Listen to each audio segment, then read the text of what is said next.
večer. Jaz sem v osnovi ali po izhodišču igralec, tako da bom najprej igral vlogo moderatorja in napovedal vse ljudi, ki se bomo izmenjevali na tem odru. Upam, da se bomo danes lepo družili. Tale pogovor bo trajal približno 1 uro, plus minus 10 minut. Bomo videli, kako se bodo zadeve odvijale. Vesel sem, da ste tu. To je v bistvu prvi tak dogodek v sklopu knjižne turneje s knjigo Pozabi vse, kar veš o spominu, ki sem jo pisal čist predolg, zdaj pa končno napisal in je tu. In rad bi z vami delil v resnici neke glavne poudarke ali pa vide, ali pa mogoče tudi kaj, kar ni prišlo v knjigo, pa bi bilo fino odpreti, spregovoriti ali pa načeti. Če boste vi imeli kakšne vprašanja, itak smo domači, načeloma lahko kar vprašate, ampak ker vem, da je to težje narediti iz publike, bo tudi na koncu prostor za vprašanja, pa boste lahko takrat z dvigom roke kaj vprašali, drugače pa upam, da ste fino. Ja? Ok, odlično. Za začetek bom na oder povabil direktorico Posavskega muzeja Brežice, ki nas je prijazno sprejel. Zelo vesel sem, da smo tu v Viteški dvorani. Prihaja Alenka Černelič-Grošelj.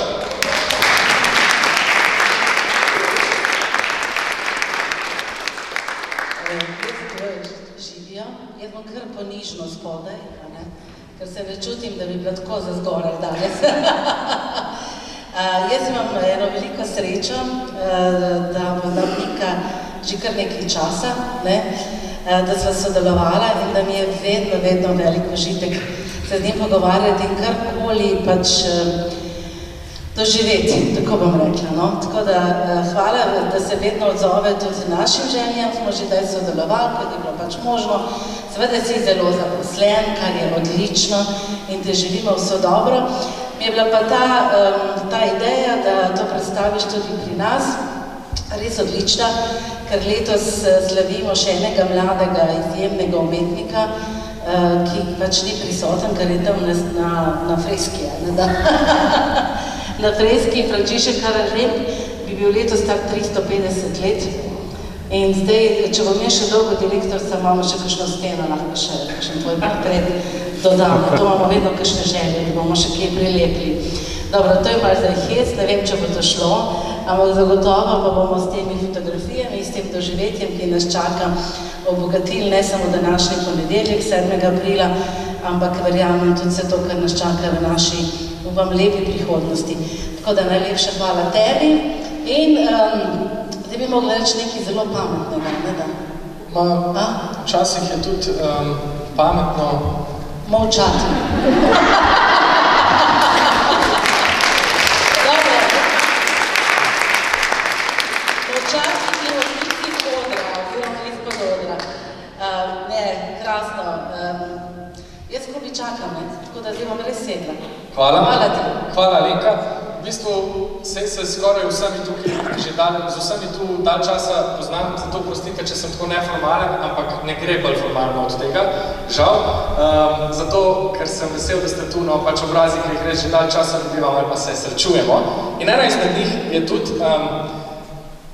zvezda, ki se je odzvala vabilu, zaradi katerega je tale pogovorni večer tudi poseben. Namreč samo par dogodkov na tej turneji bo takih, da lahko svoje misli oblikujemo v pogovoru in zato sem presrečen, da se mi bo zdaj pridružila še Bernarda Žaren.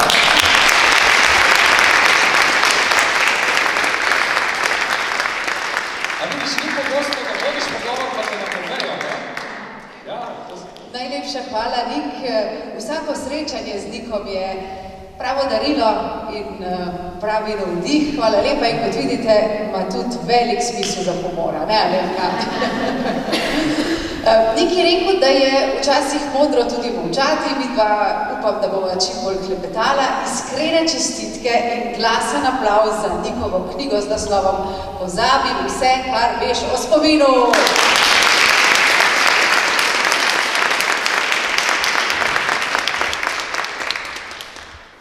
Zvezde večera se spodobi predstaviti, bilo bi greh, če bi v večeru, ki je posvečen spominu, brala z lista, kdo je Nik Škrlec. Sem prepričana, da ima vsakdo med vami svojo podobo, svoje misli o Niku. Poznamo ga kot izvrstnega igralca, poznamo ga kot vplivneža, poznamo ga kot televizijskega voditelja in zdaj tudi kot pisatelja. Pa začniva bolj neformalno, Nik, kakšni so tvoji spomini na Brežice? Velikih je, pa lepi so. Jaz sem hodil v Brežice na gimnazijo, če slučajno nikoga tu, ja, verjameš. Tako si hitro pogledal proti mami, proti dan, sem čul, kaj? Pa nisi vedel tega. Ja, no res je, ja. Jaz sem hodil v Brežice na gimnazijo in večkrat povem, da so te spomini na moja gimnazijska leta, moji spomini na ta leta lepi, ker sem imel občutek, da smo bili ena taka generacije, ki smo res lahko vplivali na šolo in pozitivno drug na drugega. Tekom te prve serije naročil se je oglasila tudi ena profesorca. Ali profesor? Ne vemo. In mi je napisala eno tako lepo pismo, ker se je spomnila nekaterih stvari tudi iz te knjige. No? In ja, jaz sem v bistvu v gimnaziji želel imeti fotografski spomin. To je bil nek ta moj izvorni motiv za to, da sem začel raziskovati spomin. Moja narava je pa taka, da zelo rad opazujem sebe pa druge in potem sem si rekel, ok, zdaj moram samo najdeti nekaj ljudi, ki imajo fotografski spomin in delati enako, kot delajo oni in potem bo to rešeno. Potem sem videl, da ta fotografski spomin v tem sanskem smislu ne obstaja, da pač ni človeka, ki bi karkoli obdržal v spominu neomejeno dolgo in neverjetno hitro, da pa so ljudje, ki se ukvarjajo s tehnikami pomnjenja, no to me je pol pač posrkalo in začel sem jih raziskovati. Takrat sem še brskal po spletu za angleškimi knjigami, ki se jih še ni dalo dobiti tako v Sloveniji in prebral vse možno, od res slabega čtiva do res kvalitetnega. In tudi gimnazijo zelo, po mojem, relativno z lahkoto opravljam.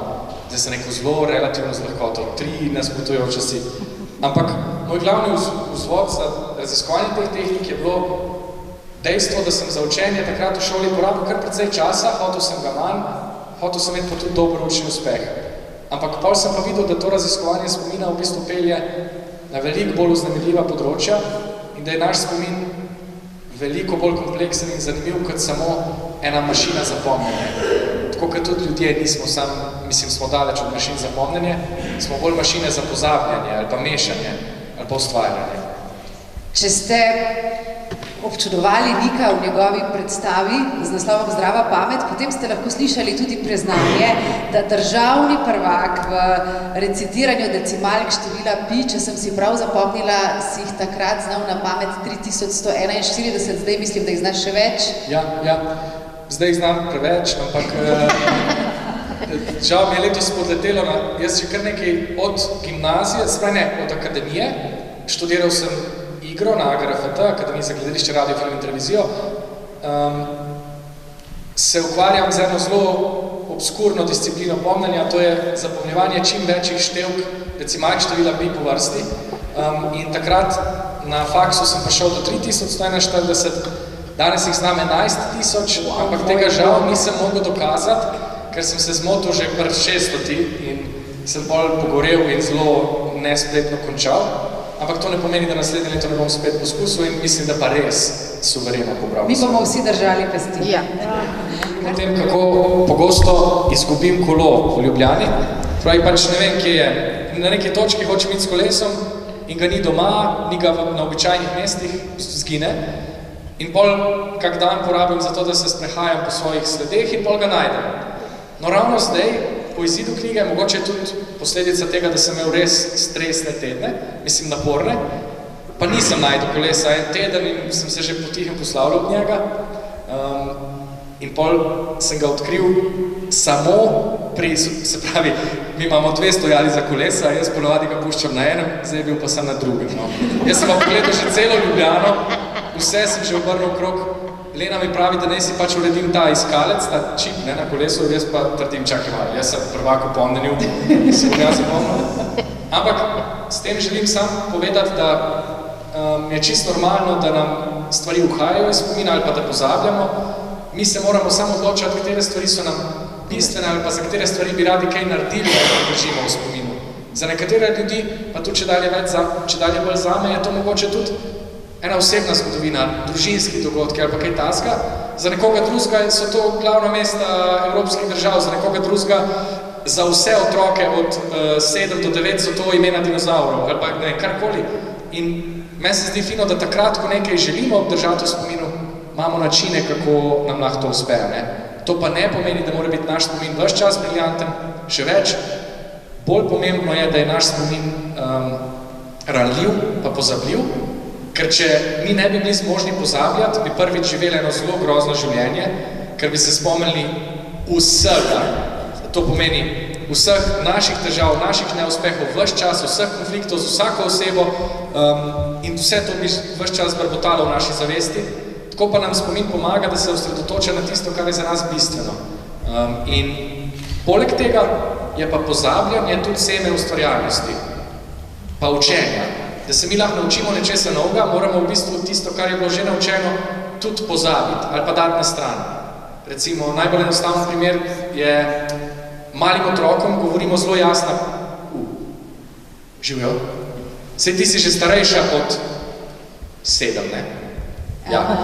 Potem pa lahko slišiš. Lahko slišiš, ok, super. Še manjšim otrokom pogosto govorimo, ne vem, taka zelo enoznačna pravila. Ne vem, ko greš čez cesto, poglej najprej tja, pa pol na semafor, pa pol počakaj, zdaj pretiravam, pol pa pejti čez. Kot odrasli pa ugotovimo, če pogledamo enkrat pa dvakrat, lahko že najbrž grem čez, ne? In dejstvo, da spremenimo svoje vedenje, pri tem dejstvu nam pomaga zmožnost, da pozabimo tisto vedenje od prej. Enako je pa tudi znanje. Nekdo, ki se celo življenje ukvarja s preučevanjem nanostrukture mize v Posavskem muzeju Brežice, recimo, se nauči ali pa dojame, ne vem, ta lesk je tak pa tak, ker naredimo to pa to, pa se pa področje spremeni, zgodi se napredek in zdaj mora on to svoje znanje spremeniti. In prilagodljivost spomina, torej zmožnost, da na nek način pozabi, da zaobide to, kar že vemo, je ključna, da pol lahko vzame nova spoznanja v obzir. Jaz ti tako skozi skačem v besedo, pa bolj veliko govorim, pa pa nočem. Kdo bo veliko govoril, če ne ona? Ne, si ona. Ja, zato, ker si mi dala super istočnico, namreč ta delitev na naravni pa umetni spomin je delitev, ki so jo poznali, vzpostavili že antični Grki. Pri njih, v njihovi kulturi je bilo še pomembno, da so uporabljali svoj spomin tako tudi za, recimo, debate, razprave, nastope, zapomnenje epov, ki so bili del ustnega izročila, pa zares niso mogli biti zapisani na telefonih, pa se prenašati na ta način. S tem seveda ni nujno, nič narobe, lahko pa je. In zato so morali razviti tehnike pomnenja, osnove katerih praktično uporabljamo še danes. In ta delitev na naravni pa umetni spomin je grška pogruntavščina, da ti sam na enostaven način pojasnijo, glej, en del tvojega spomina je naravni spomin. To je ta, ki ga imam, ki je mogoče bolj občutljiv na določene reči, si lažje zapomni neke stvari, težje pa neke druge in ni v resnici neomejen ali pa neskončen in na nimam vpliva. Je, kakršen je. Tako, ker če bi danes rekli, to so moje predispozicije. Umetni spomin kot umetni spomin so pa oni razumeli vse tehnike pomnenja, ki se jih priučiš in postanejo kot en zunanji trdi disk tvojega spomina. Najbolj pri Grkih je bila to palača spomina. To je tehnika, do katere jaz pridem na koncu, zato ker se mi je zdelo pomembno, da gremo do nje po stopničkah. Ko sem jaz bral take knjige, je bila moja težava, mene je motilo to, da so velikrat te priročniki malo preveč, mislim, ko to bereš, se ti zdi celo, to je malo brez veze, jaz tega sploh ne bom poskusil. Torej, da imaš en odpor do tega, zato ker je v resnici delo s spominom pravzaprav delo z domišljijo. Meni se je pa zdelo, da imam zaradi teh gledaliških izkušenj eno dobro istočnico, da na drugačen način pripeljem v to, zato ker danes imamo že težave s tem, da razmišljamo nenavadno, nepričakovano, odštekano, pa so to v resnici temelji stvari, ki si jih zapomnimo. In da sebe pripravimo do tega, je fino iti po korakih. Še pred tem pa sem pogrešal tako malo več ozadja. Še vedno to ni znanstvena literatura, je pa poskuša biti poljubno znanstvena v prvem delu. Neuroznanost danes spomin razume čisto drugače, kot sem ga recimo jaz razumel ali pa mi razumeli pred 20 leti.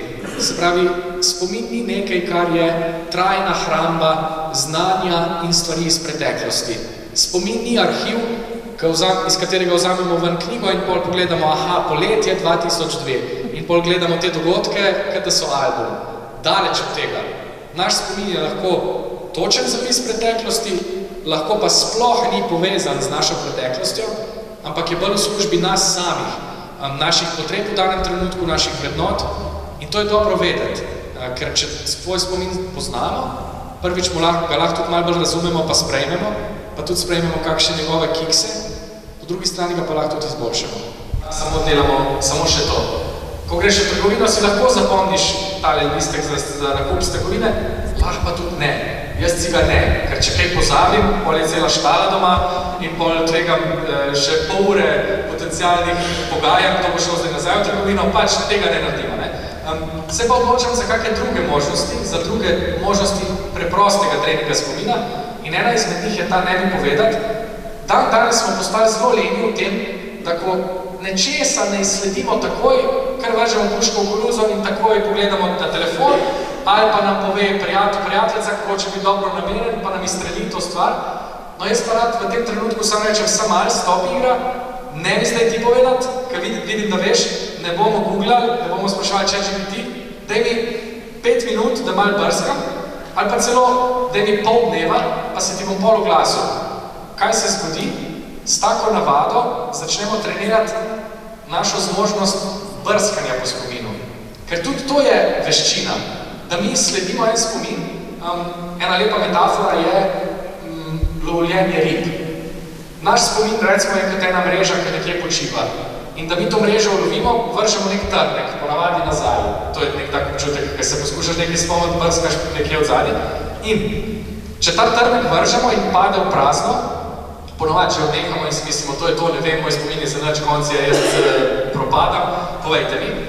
Če pa poskušamo ta teren vršiti še parkrat, ali pa celo, če poskušamo pobrskati po različnih asociativnih mrežah, bomo pa včasih spomin hitro izsledili. Kaj se mora zgoditi? En delček te nevronske mreže se mora aktivirati. Zdaj pa, če jaz iščem recimo ime enega od skupine slon in sadež, če kdo pozna, ne povedati. A kdo ve, pa pozna kdo ime pa priimek enega od obeh slonov in sadežev? Ja, ne. No, jaz sem imel vedno težave s tema dvema, ker skozi imam kot slon in sadež, sem pa poznal njima imena. Zdaj pa, če se hočemo do teh imen dokopati, pa če vemo, da smo jih nekoč poznali, je fino svojemu spominu ponuditi različne terene. Se pravi, poskušam si pomagati s tem, da si rečem, ok, dobro, zdaj razumem, da vam zdaj leštalo, ampak kje sem jo vse videl, ali pa kje sem morda slišal njeno ime. Sem gledal televizijo, sem bil na kakšnem koncertu, sem poslušal kak pogovor, mogoče se probam spomniti tistih trenutkov, tistih intervjujev, recimo. Se mogoče spomnim prve črke, prvega zloga. Poskusim, pa grem recimo, a je kaj na ja, a je kaj na ba, a je kaj na bi. Ampak tukaj je ena težava. Včasih nam tako iskanje pelje na stran pot. Recimo, si rečem, mogoče je pa Janez ali pa Jani ali pa Jaka in ta moja samozavest zavede moj spomin, da bolj išče v tej smeri in bo ustrajala v tem brskanju. Tako da, če postanete pa vešči v tej veščini stanja, pa veste, da ne smemo verjeti svojemu spominu, pa si rečete, ja, ok, zdaj spomin brska, da to jaz mi, ampak kaj pa če je kaj drugega, kaj pa če je Jure Karas, recimo, ne, vse je. Yeah.